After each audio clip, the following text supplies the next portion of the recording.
Bem-vindos a mais um vídeo Família Palmeiras, beleza? Deixa o like aí, se inscreve no canal, ativa o sininho para as notificações. Olha só o que o Felipe Facincani trouxe informação para a gente. Tudo sobre John Arias. Será que ele já está fechado e muito bem encaminhado com o Verdão? É sobre isso o vídeo de hoje. Já fica até o final, já deixa aí no comentário a opinião de vocês e também as últimas informações de Thiago Almada, é isso mesmo. Bom, vou dar uma olhadinha aqui no trechinho do canal do Facincani e também da ESPN Brasil. Vamos embora pro vídeo. O Arias quer voltar. O Arias fez uma proposta ao Palmeiras, que não é nada absurdo perto daquilo que o Palmeiras paga. O Wolverhampton se colocou à disposição de receber um valor que pudesse ser um pouquinho mais do que ele pagou na primeira pancada para o Fluminense, porque vocês têm uns bônus que o Wolverhampton não vai conseguir assumir, enfim, tá? Caminhou a história, falou assim, vamos lá, vamos aos finalmente, tá? E aí o empresário falou, mas eu tenho uma comissão que, para fazer esse negócio acontecer, meu convencimento... Tá, a gente sabe que o Palmeiras é um time que ele tem muita restrição a essas comissões. Muita restrição. Por isso que diversos empresários têm dificuldade em fazer negócio com o Palmeiras. Vocês podem ver que grandes negócios que envolvem grandes comissões não saem do lugar do Palmeiras porque é aquela coisa, essa garrafa custa X. Mesmo que você pague, como o Palmeiras faz, ele supervaloriza essa garrafa, só que como é um negócio bobo de acontecer, vamos lá, a história do Sousa. O Palmeiras foi lá e ficou desesperado para pagar por esse Sousa e pagou um baita valor pelo cara. Só que como é um jogador de pouco valor de mercado, a comissão do empresário é menor. O Facundo Torres é uma comissão menor. Por quê? Porque são jogadores que não têm esse tipo de disputa de alto nível. Agora, quando você pega um jogador que é mais requisitado, é normal que quando o empresário te traz esse cara para cá, a fatia é maior, porque o cara falou, ó, tô trabalhando aqui com propostas que vão, ó, irmão, vou te dar uma grana maior aí, traz para mim. Isso faz parte do mercado. Isso não é ilegal e não é imoral. Isso é o trabalho do empresário. Trabalho de intermédio, né? Acabou. O cara pede a comissão que quiser. Ponto final. Então, aí eu fiz essa pergunta. Aí a resposta foi, além do empresário estar dificultando, a Leila, tá? Presidente do Palmeiras, está tentando diminuir o valor do salário pedido. Aí você pensa, tá pedindo uma bala. Ela atrasa tudo, mas é o jeito dela. Pois bem, aí vem a segunda mensagem. Ele, Arias, pede, eu detesto falar de valor, tá? Mas a informação aqui, preciso contextualizar. Desculpe aí, John Arias, mas enfim. 1,7 ao Palmeiras. Ele pede. Ele pede. Mais do que ganhava no Fluminense e que aceitou ganhar menos no Wolverhampton porque ele queria ir para a Europa. Tá tudo certo. A Leila tem insistido em manter de proposta 1,3, que é o mesmo que ele ganhava no Fluminense. Ou seja, o Arias pediu uma valorização porque ele tem um contrato maior que o Wolverhampton e você está fazendo um movimento contrário, menos de um ano, depois da saída do cara. O cara entende que ele vai chegar com um potencial ainda maior, né? Com mais pompas do que ele já tinha no Fluminense. Porque você tá cada vez mais, o Palmeiras está trazendo um cara ainda mais valorizado, ou seja, tá subindo o degrau do John Arias. Então, é normal que o cara peça um valor maior, porque a pressão nesse momento pro Palmeiras, ela é uma pressão mais obrigatória e maior do que a do Fluminense. E isso não é desmerecer o Fluminense. É porque a torcida do Fluminense tem mais pés no chão em relação a resultados e cobranças do que a do Palmeiras. Né? O torcedor do Fluminense não vai se descabelar se o Fluminense perder o Campeonato Carioca. O torcedor do Palmeiras vai entrar em parafuso se ele perder de novo o Campeonato Paulista. O torcedor do Fluminense, se o Fluminense perder uma Libertadores nessa temporada, ele vai ficar pé da vida. Mas ele, de certa forma, vai falar, ó, chegamos, foi legal, foi até onde deu. Mesmo puto da vida. O do Palmeiras vai pegar um alicate e enfiar no olho, de raiva.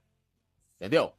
Então, é isso que tá acontecendo. É esse tipo de pressão por como a presidente do Palmeiras colocou o time e o treinador da mesma forma.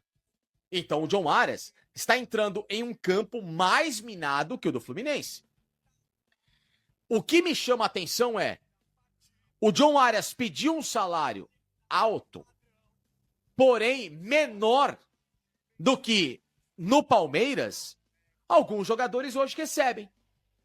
Paulinho, Felipe Anderson, o Andréas.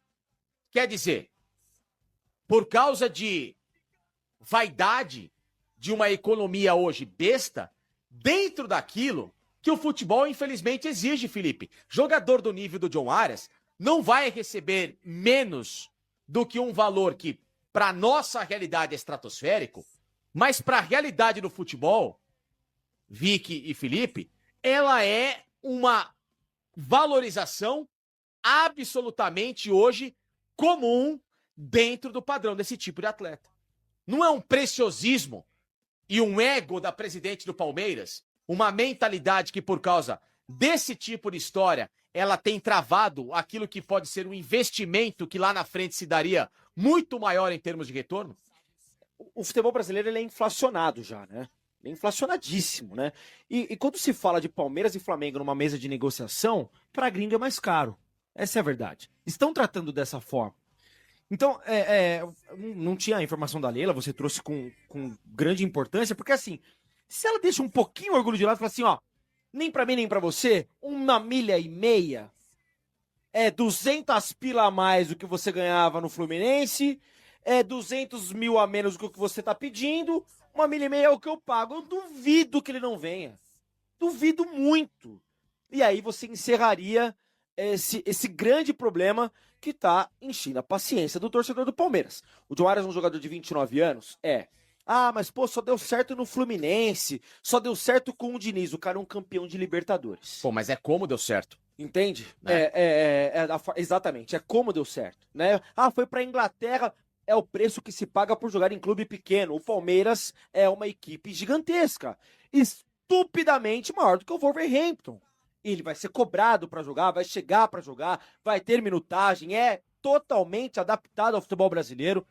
Tinha a preferência de voltar para o Rio de Janeiro, mas o Fluminense não tem como pagar. O Flamengo até ameaçou dar uma beliscada, mas sentiu que realmente existia o problema da questão financeira com o próprio Wolverhampton, que teria que gastar muito, porque para Carioca, no caso, para o Flamengo e para o Palmeiras é mais caro, mas o John Arias ser perdido no mercado por conta de 300, 400 mil reais que se paga para um jogador da base, em formação aí muitas vezes, né? É um absurdo realmente o que vem, se é o problema da Leila. Então, eu não sei se isso, né, Vic, também isenta o Anderson Barros dessa questão, né?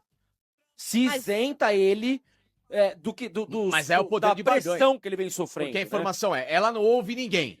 Tá bom, mas espera um pouquinho. Como ela falou, só ouço aqueles que estão ao meu lado. Então esses caras que estão ao lado tem que falar, o presidente, é o seguinte... Então a porta dela tá trancada. Ou a senhora seja democrática com a sua diretoria de futebol, no caso, aí o Anderson Barros tinha que falar por ele, em relação à minha convicção. Presidente, desculpe, o Anderson Barros deveria conversar assim, Vic. A senhora entende muito de finanças. A senhora entende de administração, mas de futebol e de potencial de jogador e daquilo que pode investir, eu entendo. Então, e aí a gente volta pro nosso começo da live. Porque 3 milhões de reais que conseguisse no Everton, diluído em 12, daria 250 mil reais. E aí você diluindo isso no salário do John Arias, você iria complementar, talvez até negociar a pedida e ainda teria um dinheiro para você diluir no salário do cara. A história do Almada, que eu fiquei de atualizar, o que pega não são os valores com o Atlético de Madrid. Também com quem eu conversei. O que pega não é o tipo de proposta ao Atlético de Madrid. O Atlético de Madrid, essa história, o Simeone veio publicamente dizer que ele é importante, isso é para não desvalorizar o jogador. Deixa eu falar uma coisa aqui como jornalista e como o Felipe também, a Vicky aqui conosco também. Tá? Então entendam o que eu vou explicar. Quando vem um treinador publicamente dizer que o jogador é importante, faz parte dos planos, etc e tal, é porque ele está mantendo o ativo dele, do clube, valorizado. Não quer dizer que o cara é super importante. O Almada foi titular aí na semi da Supercopa do Rei e agora na Copa do Rei. O Atlético de Madrid tem o time titular para o Campeonato Espanhol e a Champions. O Almada não é titular dessas equipes. Ele é titular dos times quando o Simeone roda. E o Simeone roda em Supercopa do Rei, que não é prioridade para o Atlético de Madrid, e muito menos a Copa do Rei. Então o Almada estar jogando, o Griezmann não tem sido titular do Atlético de Madrid. Por que eles jogaram hoje? Porque eles são jogadores para esse tipo de competição. Então o fato do Simeone ter dito que o Almada é importante, queremos o melhor dele, é porque se o Simeone vira assim, o Almada, não quero mais, dane-se. Aí o preço de 20 cai para 10. Porque aí o cara tá dizendo, pô, o cara não serve mais pra mim, então aí o clube vira e fala assim, ó, pra que eu vou ficar exigindo 40 milhões se o meu treinador falou que o cara é descartável? E a informação que nós temos aqui, na verdade, também, que quem apurou, apurou e transmitiu pra gente foi o Mário 40, dizendo que o Benfica, em momento algum, citou o nome do Almada. O Benfica está de olho no atacante do Rio Ave, formado na base do Flamengo, chamado André Luiz, de 23 anos, Sim. que em 7 partidas, aliás, em 17 partidas tem 7 gols e 5 assistências. O Rio Ave é uma SAF lá do Marinakis, o grego, que é dono do Olympiacos, Sim. entre outras equipes, e o Rio Ave faz essa busca, essa captação de atletas por todo mundo. Lá tem esse André Luiz, 23 anos, e o interesse do Benfica é nesse jogador. Quem pediu foi Mourinho. Almada não é citado no Benfica, não tem concorrência. Com outro detalhe. O Benfica não está numa condição financeira sólida. Futebol português não tem grana. O trabalho do Rui Costa no Benfica é muito contestado porque parece no Palmeiras. Ele gastou muito em algumas contratações e o time tem vencido pouco. Tanto é que já estão dando porrada no Mourinho porque o Benfica é o terceiro colocado no português, a 14 pontos, ou a 10 pontos, me falha a memória, do Porto, que é o líder do campeonato. O Benfica vai mal na Champions. Fala, Glaucia, bom dia pra você, pro Breger, pro Donk, pros amigos do estúdio, pro fã de esporte. Olha só, estou no palco do primeiro clássico do Campeonato Paulista, Arena Barueri, onde Palmeiras e Santos se enfrentam hoje, 7h30 da noite.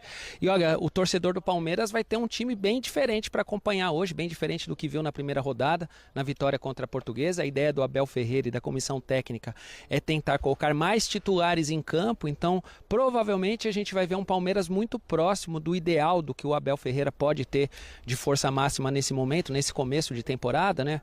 Tem jogadores ainda no departamento médico. Há uma dúvida, a principal dúvida é no setor ofensivo, Vitor Roque.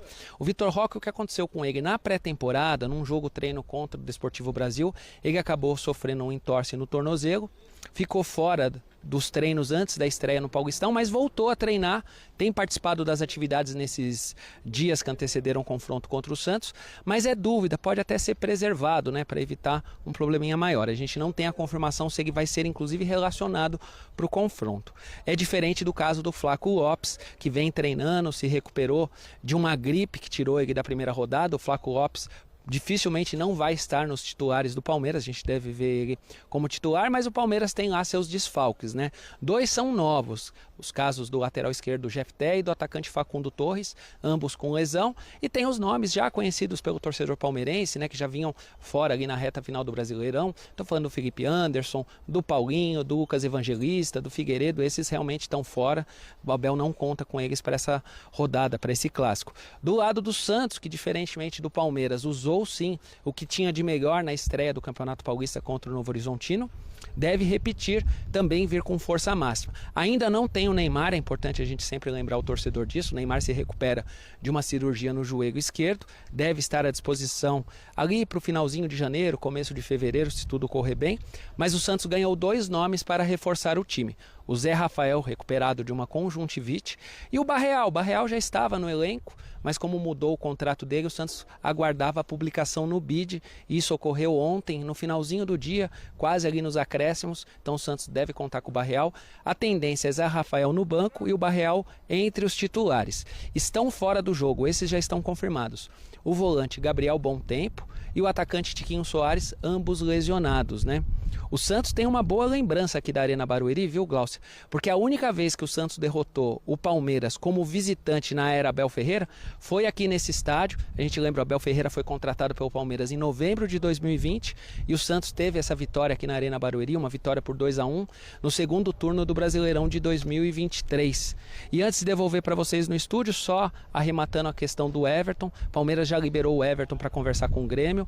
O Everton tinha contrato com o Palmeiras até o final desse ano, mas como o Grêmio fez uma proposta de 3 temporadas, houve um acordo da diretoria do Palmeiras com o Everton para ele ser liberado sem custos de transação do Grêmio para o Palmeiras, e a tendência é ele ser anunciado pelo Grêmio nos próximos dias.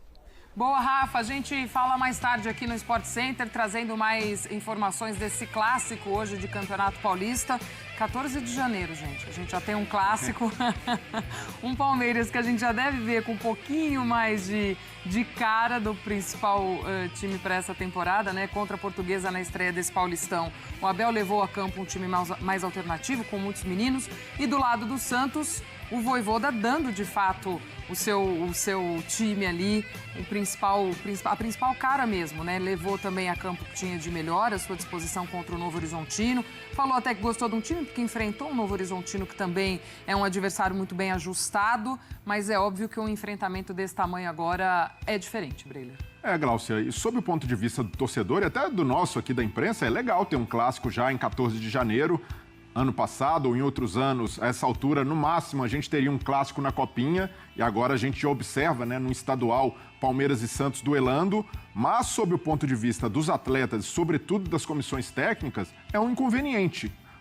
Dentro de um planejamento que ainda é de pré-temporada, você rodar jogadores, buscar ali a formação ideal, buscar a forma física mínima para esse tipo de confronto, é uma equação muito complicada. Abel e Vojvoda precisam resolver, e a tendência é que lancem já a força máxima, mas nessa de rotação a gente já percebe o Palmeiras ali ainda devagar, né, seguindo seu planejamento, e o Santos, desde a primeira rodada, com uma base mais titular, e isso porque o senso de obrigação é maior. O Santos precisa ter essa temporada e até olhar o Paulista com um olhar diferente em relação ao que o Palmeiras tem de objetivos para a temporada. E eu entendo essa preocupação dos dois lados, né? O Santos vem de a expectativa da chegada do Neymar, luta contra o rebaixamento, agora tem um técnico como o Vojvoda, vem Gabigol, do outro lado o Palmeiras que vem de um ano sem título, mas ainda acho que tem que ser muito pé no chão nesse momento, porque o Paulista é um novo formato, corre o risco, um risco maior para as equipes grandes. Mas, assim, a temporada desgastante, um pouco de pré-temporada que você teve, acho que você tem que ter toda a cautela, não ficar pensando em cobrar tanto desempenho nesse momento. É muito mais atingir o nível. Até o Abel falou alguns dias atrás que o período ideal seria 4 semanas para os jogadores estarem atingindo. O nível de competitividade está 100%. Então, acho que dentro desse período tem que ser extremamente compreensível, porque a temporada é muito mais importante do que o estadual. E esse foi o vídeo de hoje, família Palmeiras. Vocês viram aí a notícia da ESPN. Hoje é dia de clássico Palmeiras e Santos na Arena Barueri. É claro, início de temporada, Palmeiras ainda não está 100%. Muitos jogadores ainda entrando em ritmo físico. A temporada, assim, no Brasil é meio complicada por causa dessas coisas que a gente vê. Os jogadores mal saíram de férias, já estão voltando e já pegando jogo grande. Infelizmente, isso prejudica. Para eles muitos não conseguem chegar tão bem no auge físico na parte mais crucial da temporada, por meio do ano ali, nas finais, nas grandes competições. Enfim, esse é o calendário, a gente vai ter que encarar ele da melhor forma e já encarar o Paulistão aí como um campeonato. A gente não ganhou nem o título ano passado, então ganhar o Paulista seria muito bom para o Verdão. Aí sobre a informação, o Facincani, o pessoal aí do podcast destrinchando tudo sobre John Arias e falando um pouquinho também de Thiago Almada. Bom, sobre o John Arias, pelo jeito que tá pegando, é o acerto salarial. 1,7 milhões aí, segundo o Felipe Facincani. É a pedida do Arias, que ao meu ver é um salário alto, mas totalmente possível para o Verdão aí, que tem altos salários em seu elenco.